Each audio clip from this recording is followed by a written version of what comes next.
man, just onward. Advertised as being the ultimate modern fantasy. Yes, your dad actually came back with that jug of milk. This fulfilled everything I wanted from this movie. I wanted nothing from this movie. But I'm trying to say that this movie was nothing. The aesthetic of fantasy characters mixing with modern times just felt really tiring and exhausting. It's really neat for like 1 minute and 45 seconds. The only fantastical thing about the world is the character design, some of the houses, and the logos. Everything just looks so run down and it just clashes too much for me. If they did do anything with it, I wouldn't mind it at all, but nothing was done except for the chain restaurant, which was enjoyable, I guess. One thing I was really disappointed with was the score, because I so desperately wanted them to mix classic fantasy-like instruments in with that generic Pixar score. I wanted some weird mixture of some slightly tense orchestral music with some woodwind instruments. You know, like something like that. The closest they did to this was some of the cassette tapes the older brother had, which combined rock and fantasy music. Wait, that's it? If they had, let's say, more 80s inspired music with some of those instruments with the scenes involving the mom, or 70s music with the cops, but no, this movie just does nothing with what it's setting up. The song Driving Test absolutely pisses me off because they had 3 solid minutes to make it sound more fantastical, but it just sounds like stock music to play over an action scene. Pixar, your scores are forgettable. You're always so close but so damn far. By the way, it's just another road trip movie, and it wasn't as subtle as the Sonic movie where teen girls can still gawk at it. I called my friends after watching the movie, and when one of them asked me what happens in it, I was just... It was pretty forgettable except for the parts that pissed me off. Other than that, it was fine. The animation was pretty generic too, even for a Pixar film. Like, what happened? Any studio could have done the story leagues better than Pixar ever could. It feels really weird saying that, but with what Pixar's been doing as of late, it's just the truth. The next movie is Parasite. I can't really say anything about this one that people haven't already said. You know, that poster's really nice, you know, that font choice is really nice too. It reminds me of Uzumaki. What am I doing? No, I'm Asian, so I guess I relate to these characters in that sense, but the movie's pretty universal in its messages and can be adapted really easily into American culture. And I spoke too soon. Bong, you better keep a good eye on these goddamn rats! The story's really easy to understand and it's not really subtle at all. But just because it's not subtle doesn't really make it bad. The many ways the movie delivers its messages is just really well crafted and understandable to people like my dad. I'm usually scared of watching movies with my dad as we usually have to restart the movie when we're halfway through just for clarification. But this one, he really understood it without us restarting at all. Other than that, I can't really say anything else except for go watch it now. I first heard about the movie when it premiered at Cannes and I was really excited to see it. I didn't go to Cannes, but the people that were talking about the movie interested me enough. It just exploded out of nowhere like somewhere around like October and I was very glad it did. I was finally able to watch it basically anywhere now. I suggest you watch it whenever you have 2 hours to spare and don't you dare look anything up about the movie. Trust me, I did the pog face for the last 30 minutes. It's that good. And now... this shit. First, this movie had way better animation than Onward. It did way more with its concept than Onward ever could. Second, this movie was unbearable. I could not have anticipated how kid-directed this movie felt compared to the first one. The first one was way more enjoyable than this could ever be. You know, I sound really stupid without the context of that first movie, but this one was the product it was advertised to be. The first one, not really. The first one had the same kind of advertising, possibly way more intense. You know, it has fun, kooky colors, you know, songs the kids can have a seizure on the floor listening to. But the movie didn't feel as intense as that. It focused on a character that rejected all of these things, an opening for the more mature audiences to say, that's me! It's a breather for parents and for the animation studio. Because, trust me, they did not want to make this. There was only one character that had any focus that fit the advertising, but she felt a little more real. It was the equivalent of Joy from Inside Out. She didn't go too far, and when she did, she was called out for it. All the other characters acted as they were advertised, but the movie thankfully did not focus on them at all. The second movie lacked this calmness. They toned up the kookiness, focused on the annoying characters, and worst of all, removed that gateway for parents and teens. It's like watching SpongeBob without Squidward, and SpongeBob and Patrick found Mr. Krabs' cocaine stash. I'm probably gonna cut that now that I read that out loud. There was this one character that tried to achieve this, which was like the rock troll.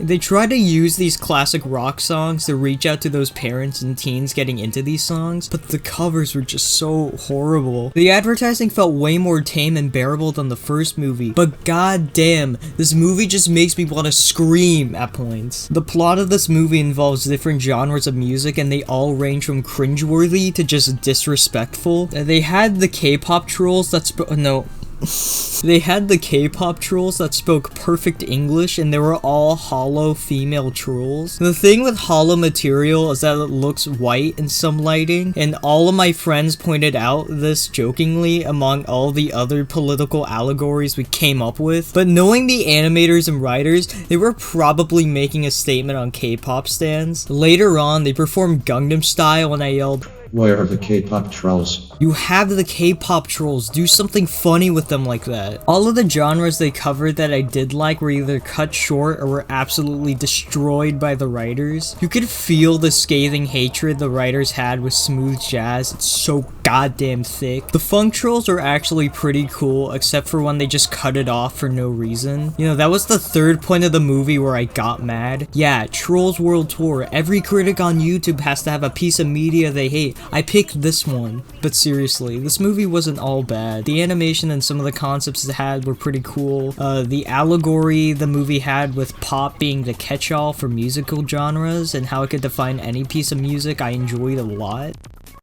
At least I hope that's what it was trying to say. Oh, you know what? No, it's trying to appeal to that goddamn boomer audience. No! Me and my friends perfectly predicted any twist the movie had in the first 10 minutes. Not that it was completely obvious or anything like that. We just kept saying, "Yo, what if?" Speaking of, I could not watch this movie alone. The beginning already bombards the listener with a decent cover of One More Time and a horrible cover of Rock You Like a Hurricane and Girls Wanna Have Fun within the first 5 minutes. I had to stop watching the movie and call my friends to watch it, and if you've seen any of my recent reviews, you know how much friends can boost any experience. It wasn't too much to the point that it sedated me or didn't make the movie better. I just enjoyed myself saying how much I wanted to put any characters inside my Ninja Juicer. You know, that thing can juice anything. Also, that's not a sponsor, I've never used it. If it weren't for my friends, I would have missed the good parts of the movie, like the animation or... You know what, I would have been more scathingly angry, you know what, that's what I'm trying to say. At least I think. It wasn't bad, it was just fine. But it didn't need to be. Now we're talking about The Lighthouse. The first few minutes are slow. There's no dialogue. The music is really only ambient noises, except for this loud sound. Even after the first bout of conversation between the two characters, all you see is a long scene of the main character doing chores. But then, he snaps. Time just becomes irrelevant. Scenes begin and end for no reason. You cannot tell what's real or fake anymore. It's pure, unbridled madness. The performances in this film are fantastic. With the audience following these two characters for the majority of the film, it was absolutely necessary that their performances were at the top of their game. This movie would have been completely different without the brilliant performances of Pattinson and Dafoe. The score is also great. At some points it's calm, near silent, with the occasional ominous foghorn to still maintain the creepiness, and at other points,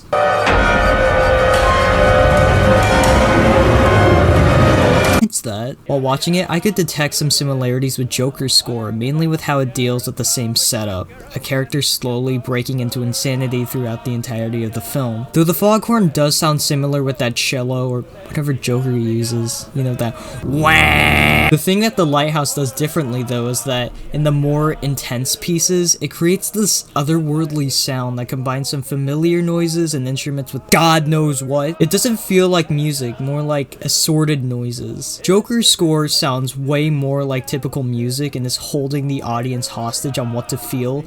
It doesn't really sound like what a man would hear when he's going insane. It's more like, isn't this scene really scary? He's shooting Robert De Niro with a green screen effect. it doesn't sound like insanity or a man's breaking point. It's just really intense music. It's like somebody scratching a violin in a horror movie. It's recognizable and just pulls me out of the experience as a result. The Lighthouse is otherworldly. It has this weird alien sound to the soundtrack that I haven't heard in a horror movie ever. It's new and it achieves the effect the scene should have. The movie uses its score sparingly. It only makes up about a third of the movie's runtime, and it barely gives the user enough time to recognize the noises. The cinematography was great, the directing was also pretty great. Other than that, there's nothing much I could say about the movie that people haven't said. Again, I guess there's one flaw with the movie in that the opening is a little too slow for me. For others, it was immediately entrancing, but for me, I was a little bored. I was still impressed by the opening shots, but nothing else really caught my interest. I'm aware it was done purposely to ramp the tension up in the later scenes, but it was still a little boring for me. But good stuff overall. Now, here's a little tease of the next vid, you know, if I'm not too lazy to finish it. Worlds Away by Cirque du Soleil is a really goddamn weird movie. It's not really a movie, but a demo reel of Cirque shows in Las Vegas. For context, Cirque is an entertainment company dedicated to combining high theater and big top circuses into one. They're really good. So good that they haven't released that much footage of their shows to the public before. Now, James Cameron is just a completely regular guy. Didn't just create the highest grossing film of all time. No. He really loved Cirque and probably noticed the lack of footage of any of their shows, so then he said,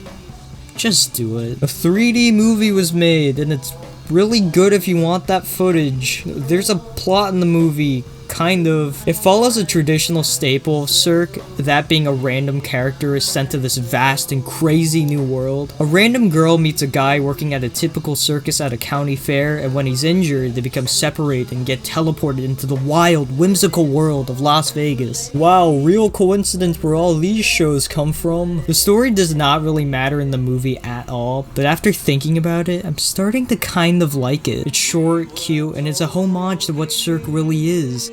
High-budget clown world. The rest of the movie is acts taken from the show running at the time, and well, you know, it's better than 30-second ads. This was most likely the first high-quality footage to come out of any of these shows. People at the time just had to munch on really short ads and people recording in the theater. The movie's recordings are heavily edited for time and incorporate so much slow-mo. I swear, the overuse of the slow-mo just ruins the movie for me. I just want to see people doing flips, not 5 minutes of people diving into water. This movie was actually designed as a 3D movie, with the 3D effects being done by real effects.